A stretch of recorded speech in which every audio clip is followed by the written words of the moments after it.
Today we're going to talk about how things are going here on the Regal Princess, what our embarkation was like, getting down to Southampton to the ship. So let's go ahead and get started.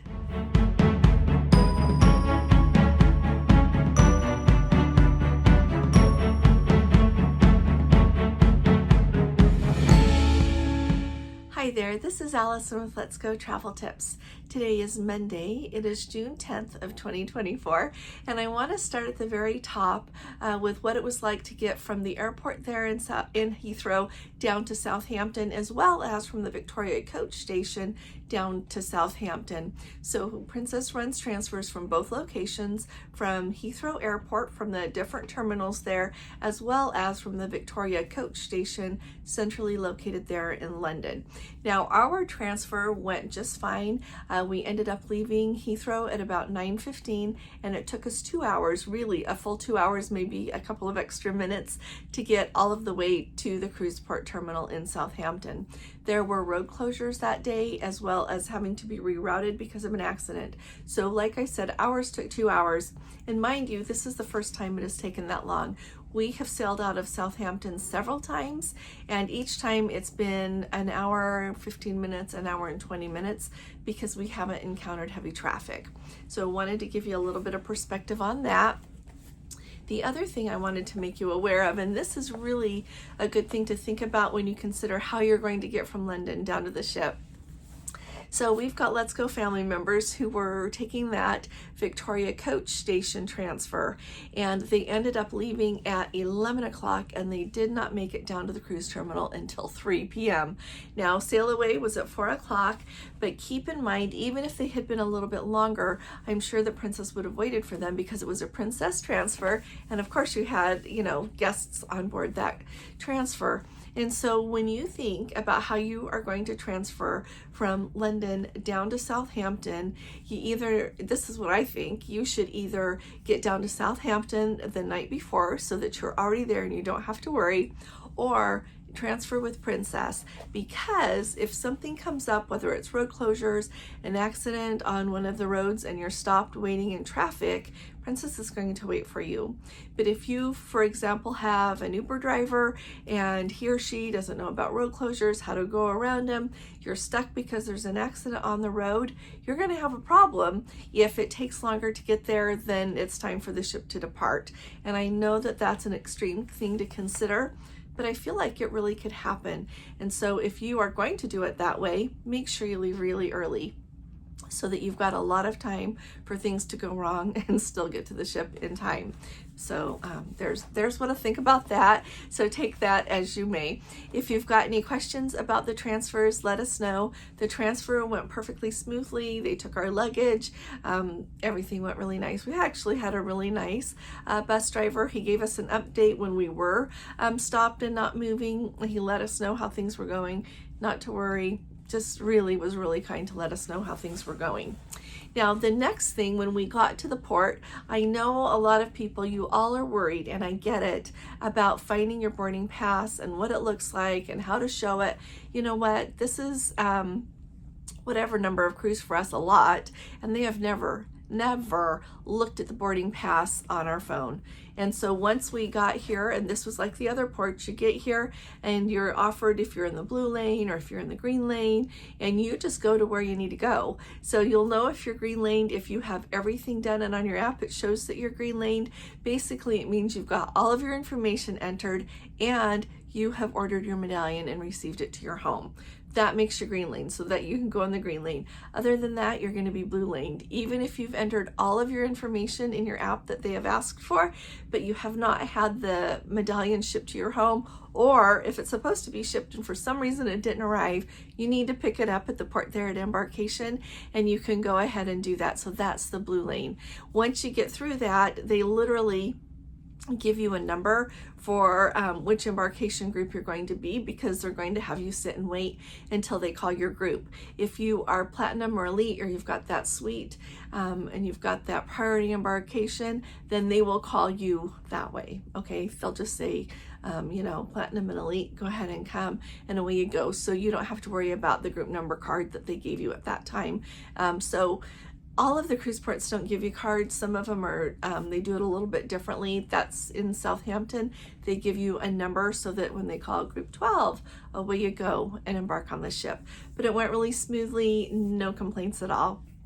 When we got on board the ship, it wasn't very crowded yet, and we went ahead and they had a piece of paper and it listed the places that were open for lunch. So it showed the buffet, it showed the Allegro dining room, showed the eating places up by the pool because they were open, as well as the International Cafe. The only thing is it didn't show is what time the Allegro dining room opened for lunch, but when we got on at about 11:30, they were open for lunch. So we went and had our lunch. Then I was able to find out where I needed to go eventually to get a group dining time. So our group dining time on this cruise is at 7:40, and it's better for us than 5 o'clock because when you look at the port days, we are usually still in port at 5 p.m. And so we usually won't be back. And the same with a lot of people in our group. They're not going to be back at 5 either.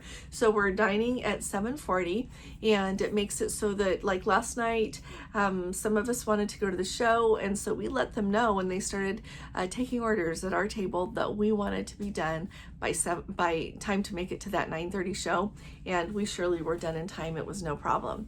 The other thing I just thought I would tell you for fun, we've got a great group, and we've got like on this cruise we've got 22 total, and so they gave us 2 tables of 12 each. They're rectangles, and so it's a little bit hard. I don't like how big they are, because when you want to talk at people at the opposite end, it's a little bit hard to visit with people that way. But we're making it work, and we're having a lovely time. Most people are joining us for dinner every evening. We've got some people that don't want to eat late, and so they are dining on their own. We've got 4 of our group members doing that, so they're having a lovely time, and a couple of others that I get to meet today, so I'm very excited about that. But other than that, we're having a really wonderful time. We're going to go get our group photo taken here in just a little bit with our group t-shirts on, and then we're going to go visit. I brought cards, and a couple of other Let's Go family members brought cards, and we're just going to go have a fun time, visit, play games if people want. So we are really off to a lovely start. I'm really pleased to have everyone with us. Now, the next item that I've got for you here, let's talk about the Crab Shack for a minute. When we went on the Discovery Princess, I let you know that the Crab Shack was really, really good. So we wanted to sign up for it again. Now, to sign up for the Crab Shack is not available in the app. I don't know if that is on Princess's radar yet, or if they're just going to leave it as something that you have to sign up for when you get on board the ship. So heads up, usually Sabatini's is the restaurant that is open until like half an hour before sail away for people to go and make reservations for dining experiences they want while they're on the ship. That covers everything. If you weren't able to make your dining reservations that you wanted in the main dining room on the app, you can go there and get what you want. You can also make like your chef's table reservation, because that's not in the app yet either. You can do the Crab Shack there. Lots of dining things. If you've got a dining question or a dining problem, go there on Embarkation Day, and hopefully you can get it ironed out or get scheduled whatever you want.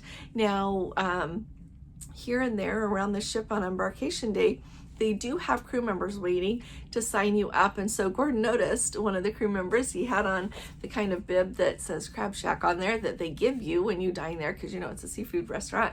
And at that point, and so Gordon walked right up to him and scheduled our Crab Shack lunch at that point. So if you want to do the Crab Shack, it's absolutely delicious. The seafood is very fresh. It was excellent, perfect. I don't know if it's been frozen or not, but they prepare it very nicely, and we thoroughly enjoyed the whole experience. So if you enjoy seafood, you might want to put that on your radar. Interestingly, let me tell you this too. While we were sitting there, the gentleman who is the dining room manager, they hold it on the Regal Princess in the Crown Grill. He came up to us and said, can you tell me how you make reservations for the Crab Shack in the app? How did you do that? And we're like, you can't, it's not in the app. And he's like, well, people are asking me how to do it in the app. And I said, it's not in the app. You can't do it in the app. We made our reservations when we got on board.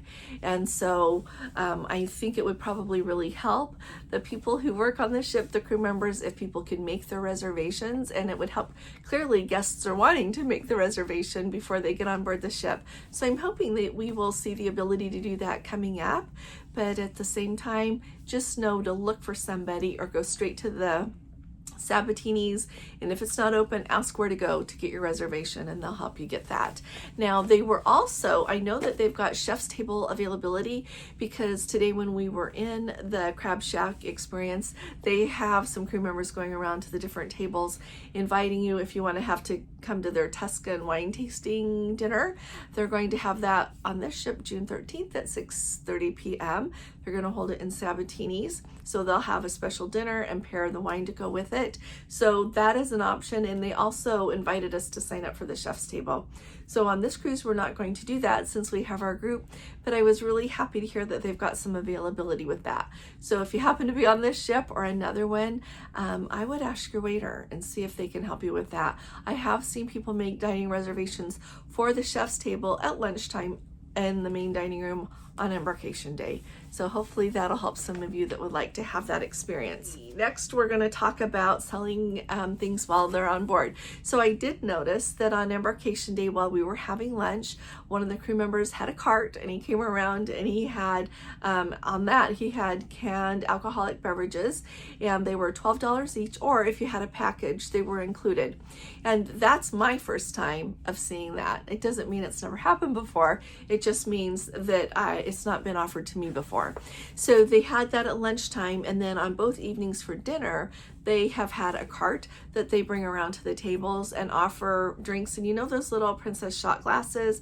They're kind of rounded a little bit. They come in different colors, and they've got the sea witch on them. They are going around with bottles of different alcoholic beverages, and they will offer that if you want to, you can buy one, or if you've got a package, they're included. They're also $12 because I asked. They very graciously let me take their pictures so that I could show you. So both last night at dinner and the night before, those are the 2 nights we've eaten on the ship. But they're the only 2 nights we've been on the ship so far. But they let me take their picture, and so if you've got a package and you enjoy that, it's a lovely option. And if you don't have a package and you want that, it's going to cost $12. So that's another thing that they're selling. So those are the main things that I've seen them selling on Embarkation Day. And I saw them selling, of course, the Plus package. I mentioned in my live that they announced that at 12:30 on Embarkation Day in Princess Live, they were having a meeting for anyone that wanted to come, so they could tell you, really, they said why it pays to Plus. They were giving away hors d'oeuvres there, mimosas, other beverages. So they are really trying to get people to come. So clearly, if it works for you, it's great. I think Princess makes money on it because they're trying to talk so many people into doing it. And so that's an option. Now, let's talk about the minibar setup for a minute as well.